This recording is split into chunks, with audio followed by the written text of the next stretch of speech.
Hello friends, কেমন আছেন আপনারা সবাই? আশা করি সবাই ভালো আছেন। তো আজকে আমরা কথা বলবো ভিভো S18 নিয়ে। তো ভিভোর কিছুদিন আগেই লঞ্চ করেছে এই ফোনটা, আর এই ফোনটার স্পেসিফিকেশন, ক্যামেরা সেকশন, পারফরমেন্স কেমন হতে যাচ্ছে এবং এই ফোনটা আপনার কেনা উচিত হবে কিনা, তো সব কিছুই আজকের ভিডিওতে আলোচনা করব। তো ভিডিওটা একটু স্কিপ না করে সম্পূর্ণ ভিডিওটাই দেখবেন। আর ভিডিওটা শুরু করার আগে বলে দেখি, আপনি যদি আমাদের চ্যানেলে নতুন হয়ে থাকেন, ভিডিওতে লাইক দিয়ে চ্যানেলটিকে সাবস্ক্রাইব করে আমাদের সাথেই থাকবেন। প্রথমে এর বডি ফ্রেম নিয়ে কথা বলি। তো এর বডিতে 7.5 মিলিমিটারের থিকনেস দেওয়া হয়েছে এবং এই ফোনটার ওজন প্রায় 185 গ্রামের মতন। আর ব্যাক প্যানেলে ব্যবহার করেছে প্লাস্টিক ফ্রেম এবং সামনে থাকছে গ্লাস ফ্রন্ট। আর ডিসপ্লে সেকশনে থাকছে 6.78 ইঞ্চির অ্যামোলেড ডিসপ্লে, যা ফুল এইচডি প্লাস ডিসপ্লে।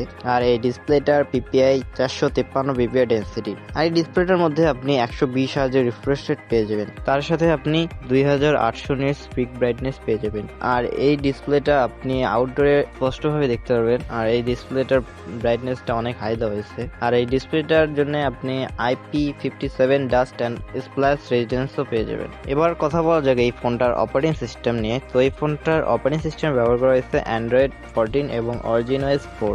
আর পারফরমেন্সের কথা বলতে গেলে এই ফোনের চিপসেটে ব্যবহার করা হয়েছে কোয়ালকম স্ন্যাপড্রাগনের 7 Gen 3, যা একটি দুর্দান্ত চিপসেট। আপনারা ইতিমধ্যে অনেক ফোনে দেখেছেন এই চিপসেটটা কেমন বেটার পারফরমেন্স, গেমিং সহকারে বিভিন্ন ধরনের মাল্টিটাস্কিং, সব ধরনের হাই কোয়ালিটি কাজে আপনি স্মুথলি করতে পারবেন। আর পাবজি, ফ্রি ফায়ারের মতন যেগুলো অনলাইন গেম আছে ওগুলো আপনি আলট্রাতে স্মুথ খেলতে পারবেন। তো এই চিপসেটটা একটি অক্টাকোর প্রসেসর, আর জিপিইউতে থাকছে Adreno 720। এই ফোনটার ক্যামেরার কথা বলতে গেলে এই ফোনটার মধ্যে আপনি স্কোয়ার বক্সের একটি পিছনে ক্যামেরা পেয়ে যাবেন। আর এই মেইন ক্যামেরায় ব্যবহার করেছে ডুয়েল ক্যামেরা, 50 মেগাপিক্সেলের মেইন ক্যামেরা, তার সাথে 8 মেগাপিক্সেলের আলট্রা ওয়াইড। এর মধ্যে আপনি রিং লাইট, এলইডি ফ্ল্যাশও পেয়ে যাবেন। আর এই ক্যামেরাটা দিয়ে আপনি 4K তে 30 FPS এ ভিডিও রেকর্ডিং করতে পারবেন। আর এই ক্যামেরাটা নিচে একটা রিং লাইট, এলইডি ফ্ল্যাশও দেওয়া হয়েছে। আর এই দিকটা ফোনটাকে আরো স্টাইলিশ করে তোলে।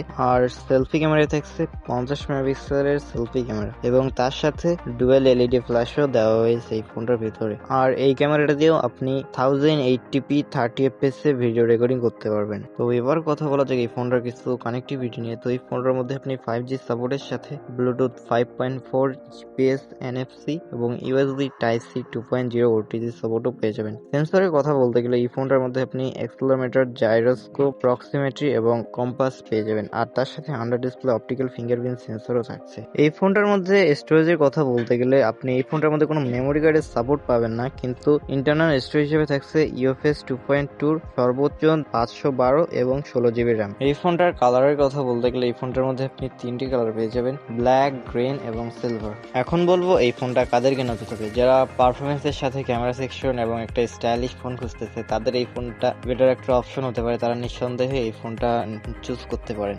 আর এই ফোনটার দাম প্রায় বাংলাদেশে এখনো অফিসিয়াল ভাবে আসেনি। তো এই ফোনটা আশা করা যাচ্ছে 40,000 টাকার মধ্যে আপনি এই ফোনটা কিনতে পারবেন। তো আজকের মতো ভিডিওটা এতটুকুই। ভিডিওটা ভালো লাগলে ভিডিওতে লাইক দিয়ে চ্যানেলটিকে সাবস্ক্রাইব করে আমাদের সাথেই থাকবেন। দেখা হচ্ছে পরবর্তী অন্য আরেকটা ভিডিও।